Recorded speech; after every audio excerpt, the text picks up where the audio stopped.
Hello everyone, Ron again, and it's like 1 a.m. So obviously it's time to make a tutorial about Vocodex.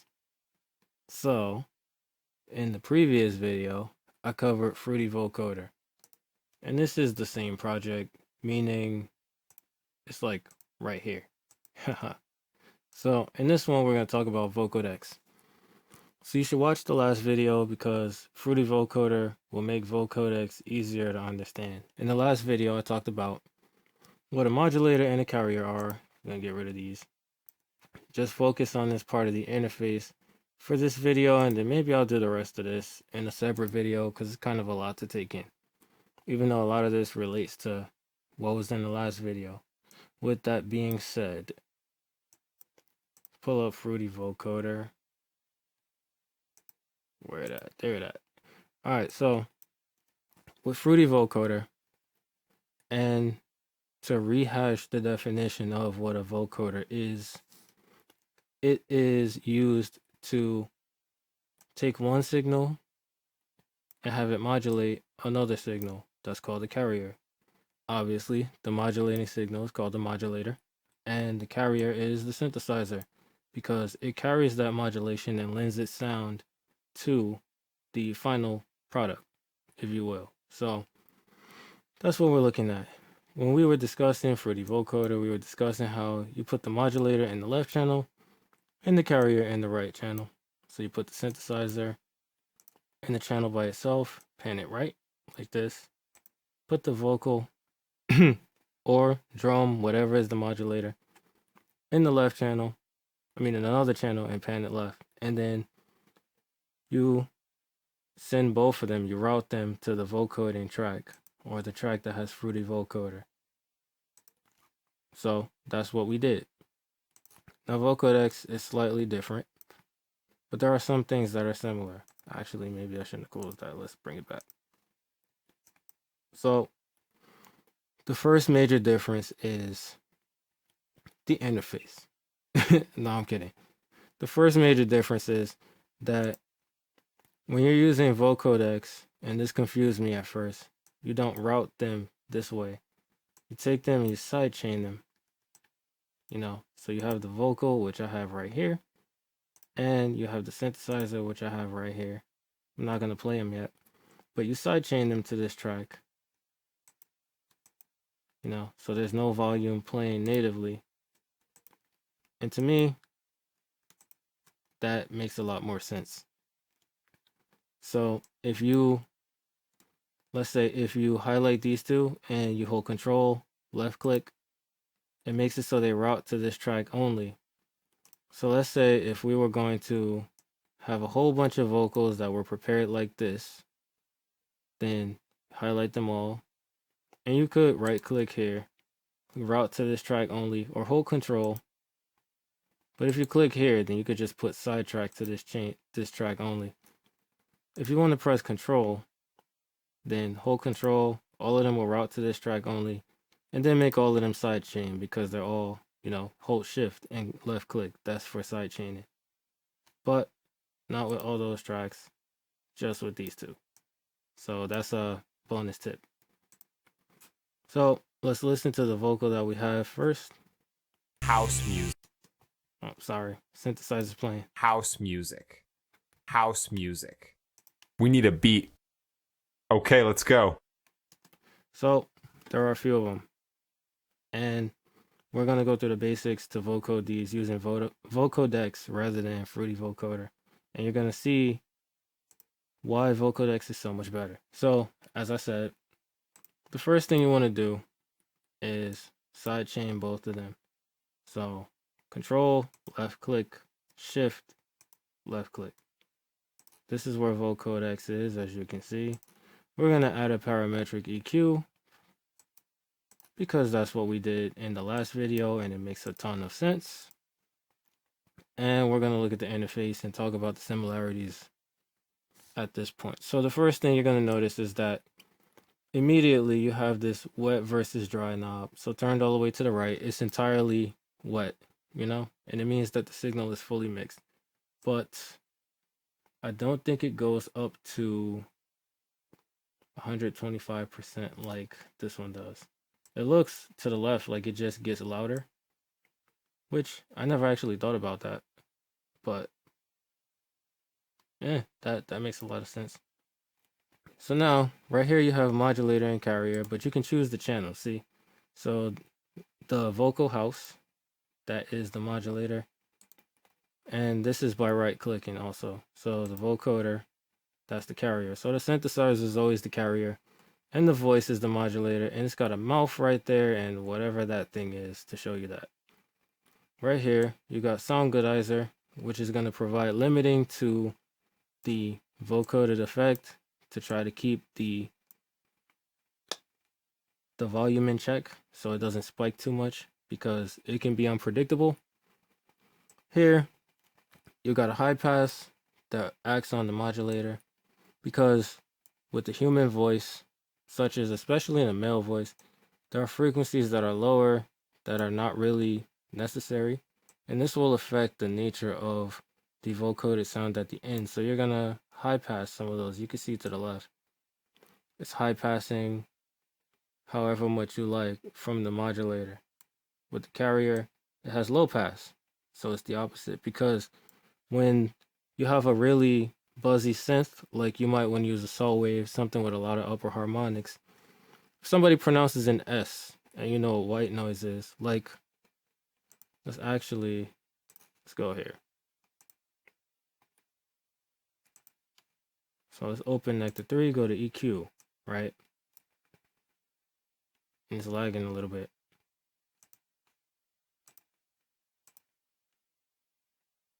So there's a bunch of noise because there's noise in my room. But if I go, see how that is all up here? Now, because S's are in that region, if you have a ton of upper harmonics while you're vocoding, they are going to interfere with the understanding of an S that is pronounced, or is going to make it too harsh. So it's kind of like when you de-S, that's the purpose of this. You take the S's, so to speak, or sibilants down, you account for it, rather. Like you low pass, so there's not so much, and you can understand the S that's being said. And this parameter, you can add noise if you don't have enough. So you might want to add noise to the actual vocoded sound if the synthesizer doesn't have the harmonics to produce the S, if it's not high enough. So if you have like a bass and it doesn't span the full gamut of the spectrum, you might add some noise and then you'll be able to understand the S's more clearly. And you high pass that because, well, for the same reason, you don't want it to be interfering. Now contour, it changes the nature of, I believe, the EQ curve, how it's processed when it makes the final sound. And so basically, for this to work, you have to choose one from, so like one of these two at least, from, and then at least 1, 2. So when you have carrier, I believe it responds to the volume of the carrier, and consonants makes the vocoder respond to consonant sounds that are in the modulator. So like the volume envelopes, the volume is controlled by those two things, or it's changed by the nature of those two sounds. When you go to, I believe this is to the modulator high pass, and this is to the noise. So basically this is another way to filter the sound. You have this left-right encoding in case you want to do it this way, but truthfully, I don't think you would, because I believe that also if you put this on a channel and you leave modulator at 0, then whatever you play through the channel will be vocoded as long as you have a carrier. With that being said, another important thing to note is at the bottom right here, it says none, but Vocodex has built-in carriers, and they're too loud. possibly going to clip. Turn that down. When you choose one, it says Vocodex, so you can see how it's going to sound. And it does it very loudly.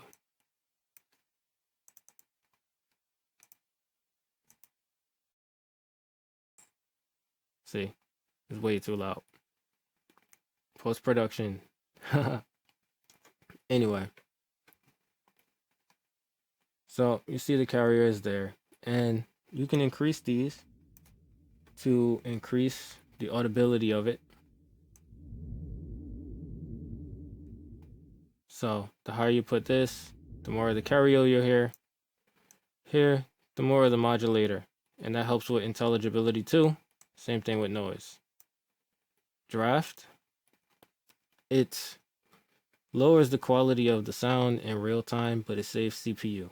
If you go here, you have noise detection because it is like, it sounds terrible when there's noise that's being vocoded. I don't know. I can't think of anything funny to say because it's late, but it sounds horrible. Like, even when you have a vocoded breath, it sounds crazy. So it has noise detection built in. So if there's noise in the modulator, you can play that and Vocodex will detect it and remove it. And subtractive denoising is activating that effect. So it's natively turned on. But these don't have noise because they come from FL Studio stock. So if you look down here, you've got the same parameters as in Fruity Vocoder, the attack time, which, you know, the attack and release, they control the speed of the vocoding effect so that you can distinguish how quickly the words begin and end, and hold makes it hold for a minimum amount of time when you click minimum times. So like, so you got 1 millisecond up there to the left, 2 milliseconds. The effect will hold for at least that amount of time when this is selected. And the other, well, you got tension right here, so that's how sharp or flat it is, you know, like how the slope of the attack and the slope of the release. Peak versus RMS. Peak makes it a sharper sound, but it uses more CPU. RMS makes it so that it's not as sharp a sound, and it's kind of like transient shaping when it's active. Probably I'll explain that at some point. But a lot of these parameters you just play around with until they sound good. But if you use transient shaping and you use that to increase the volume of the transient, you'll know that it's a way to make something sound like have more punch, like drums, without having to distort them, because maybe you don't want to change the nature of the sound. You know, distortion adds harmonics, but transient shaping does not. It just increases the volume of the transient. So this is kind of what that is like. Then you have order, and the way to think of this is like, it seeks to make it more intelligible. So at 4, it's going to be the most sophisticated sounding. Like, it's gonna sound more like a person when the order is 4 versus when it's 2 or 1. It's gonna sound more robotic, like it's older technology. Again, it's something that you simply put to the test. But apparently, well, looking here, we have the bands too. If you watch the Vocodex tutorial from the channel In the Mix, he talks about how he usually uses like 15 or 16 because more is not necessarily better, even though it defaults to 47. He usually uses the order at 2. He uses 15, 16. He turns all of these off. I don't know if he turns off draft, but if you turn off draft, it gives you a higher quality sound. So in theory, that's better, right? Maybe. This increases the bandwidth, similar to Fruity Vocoder. You know, in Fruity Vocoder, this increases the bandwidth. It makes the filtered section of each of these wider. And it's easier to see that in Vocodex, so at some point I'll show it. Then you got like the filter flatness. This isn't explained very well in the manual. You know, it literally is just like tweak to make it sound good. Like it explains all of this stuff, and it's not so very clear. You know, like not in a way that you can imagine. That's how a lot of audio is. You have to just do it. You know. So then you've got the multiplier.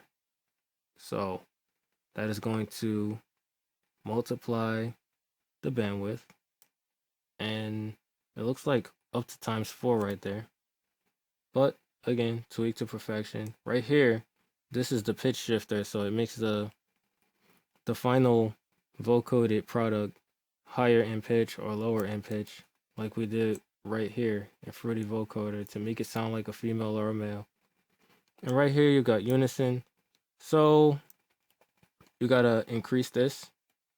And this basically is like the chorus effect where it creates more voices, but it becomes entirely like very CPU heavy. You can see what's going on up here right now as soon as I increased it. When I turn it down, it relaxes, and it warns you of that in the manual. This is, I believe, how wide they are panned. Yeah. Negative 100% would be like mono, and 100% would be fully stereo.